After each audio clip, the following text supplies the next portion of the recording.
Qu'est-ce qu'une synchronicité? S'agit-il d'un message? Si oui, de qui? Peut-on dire que le hasard existe? Je vais tenter de répondre à ces questions en vous donnant non pas la vérité sur le sujet, mais bien ma vérité. Il s'agit bien là de mes croyances et de mes convictions. Et dans cette vidéo, je ne souhaite convaincre personne. Je vous donne ici simplement mon interprétation d'événements troublants qui ont ponctué le cours de ma vie. Something on the surface, it stinks. I see something on the surface, well, it kinda makes me nervous. Who say that you deserve this, and what kind of God would serve this? We will cure this dirty old disease. Well, if you got the poison, I've got the remedy. The remedy is the experience. This is a dangerous liaison. I says the comedy is that it's serious. This is a strange enough new. Alors, c'est quoi une synchronicité? En fait, pour beaucoup, une synchronicité reste une simple coïncidence. Un événement dû au pur fruit du hasard. Si vous croisez un collègue de travail dans un endroit improbable où vous aviez une chance sur 1 million de le rencontrer au bout du monde, vous trouverez ça amusant.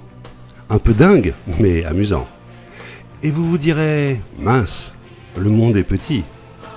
Alors, est-ce vraiment une coïncidence ? Est-ce vraiment le hasard?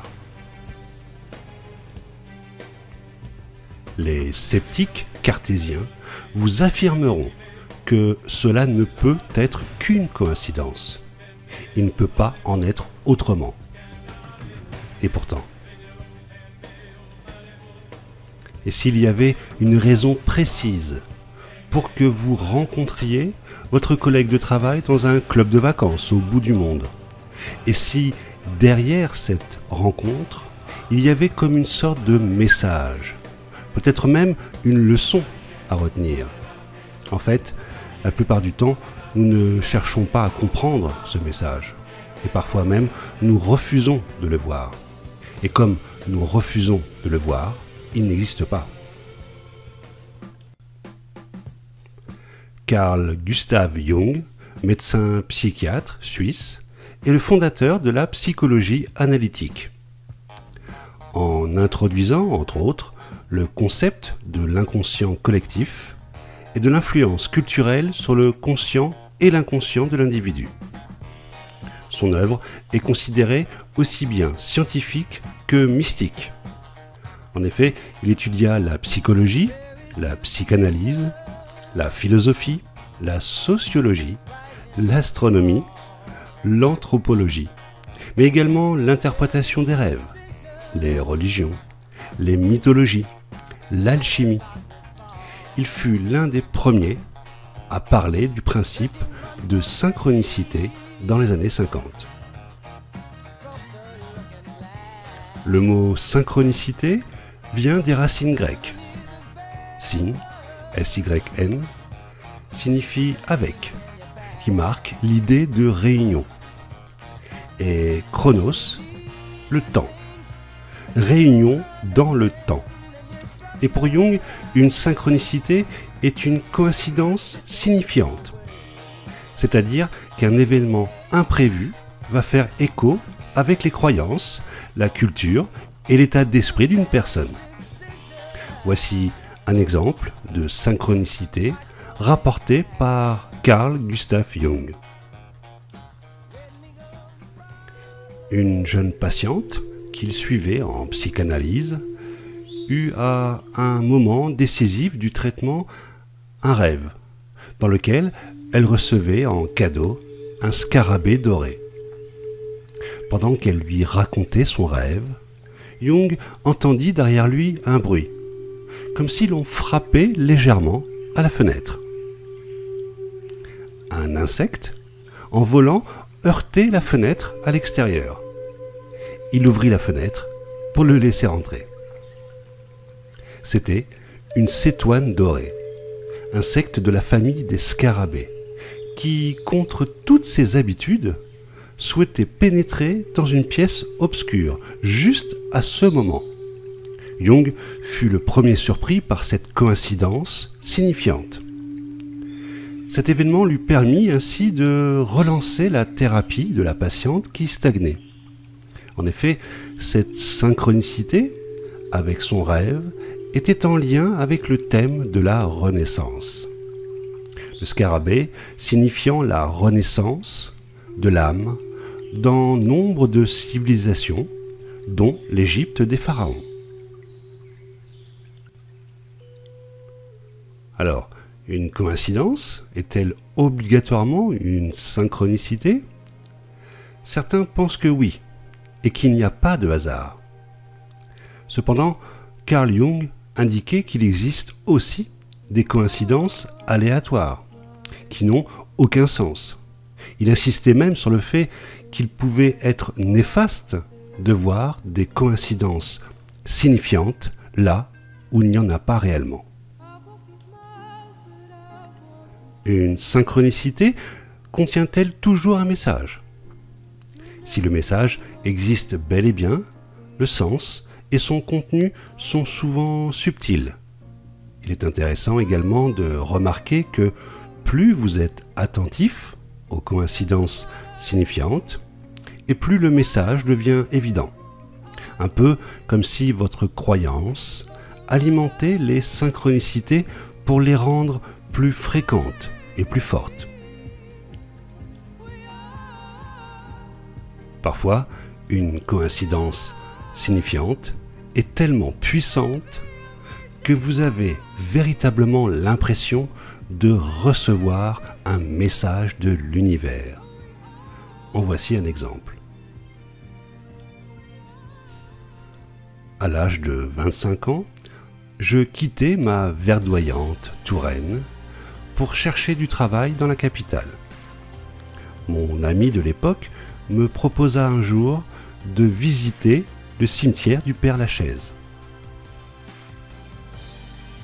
Le naïf petit provincial que j'étais eut une réaction horrifiée. « On visite les cimetières à Paris ?» Bah oui, car celui du Père-Lachaise contient les tombes d'hommes et de femmes célèbres.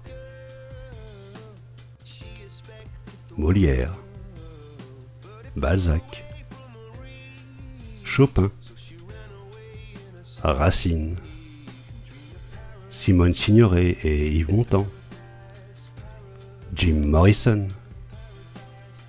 Pierre Desproges et sa femme, Alain Bachung. La liste est très longue. Ce cimetière se démarque également par des tombes aux architectures incroyables, de vraies œuvres d'art. Donc oui, ce cimetière est à visiter comme un musée. Il est tellement grand qu'il est préférable de se munir d'un plan pour s'orienter. Nous voilà donc un samedi après-midi à déambuler dans ce cimetière étonnant. Nous avions décidé de ne pas utiliser le plan et d'explorer à l'aveugle. Sur l'une des artères, on pouvait apercevoir au loin un attroupement de personnes déposant de nombreuses fleurs au pied d'une tombe très atypique.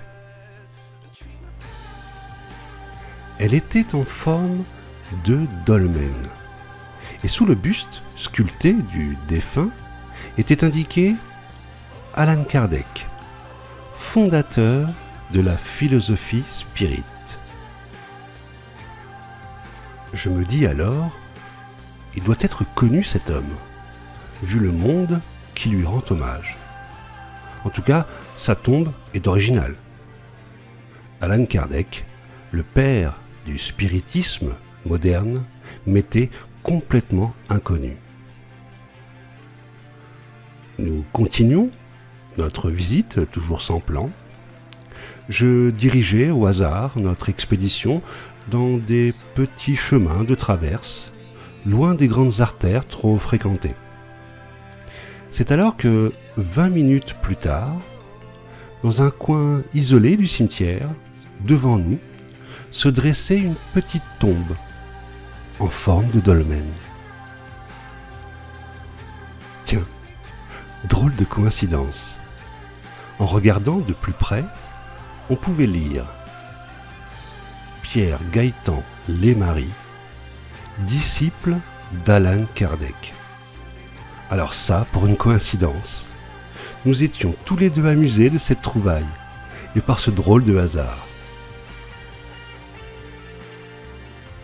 Malgré l'aspect intrigant de cette anecdote, je ne fis aucune recherche sur cet homme, si connu et si influent. Je n'en voyais pas l'intérêt. Il ne s'agissait que d'une pure coïncidence amusante.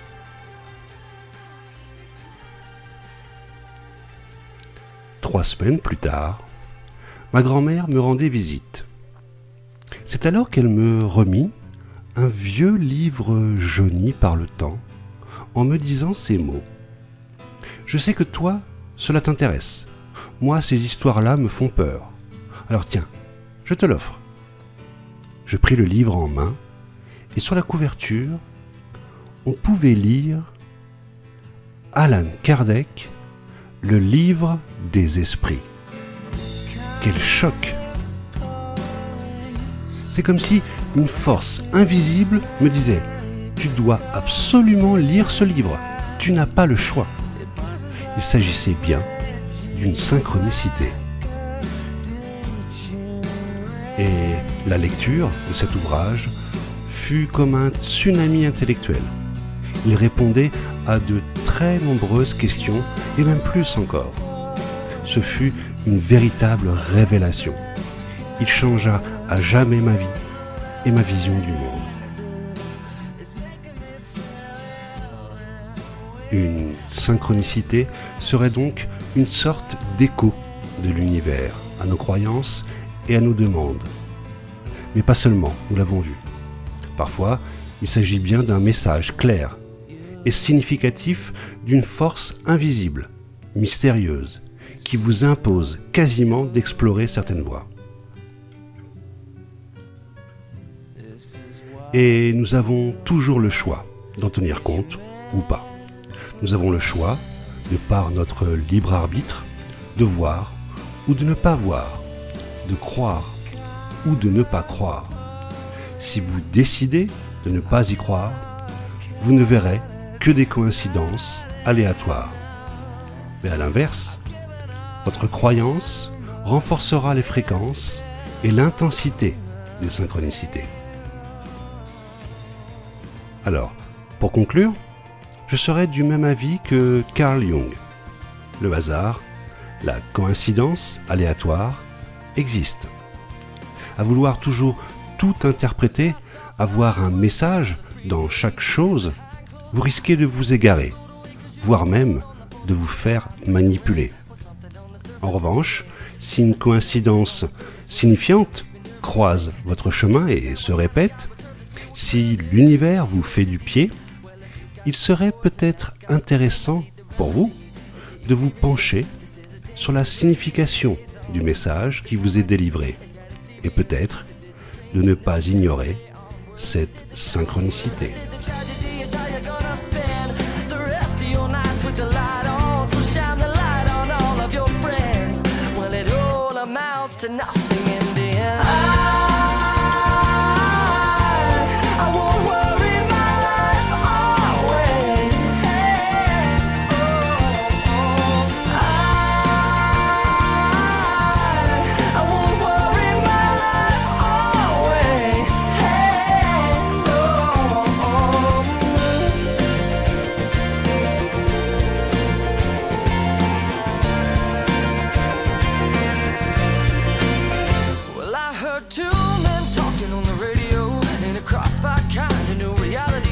Uncovering the ways to plan the next big attack while they were counting down the ways to stab the brother in the be right back after this. The unavoidable kiss with a minty fresh death breath is sure to outlast this catastrophe. Dance with me, cause if you got the poison, I've got the remedy. The remedy is the experience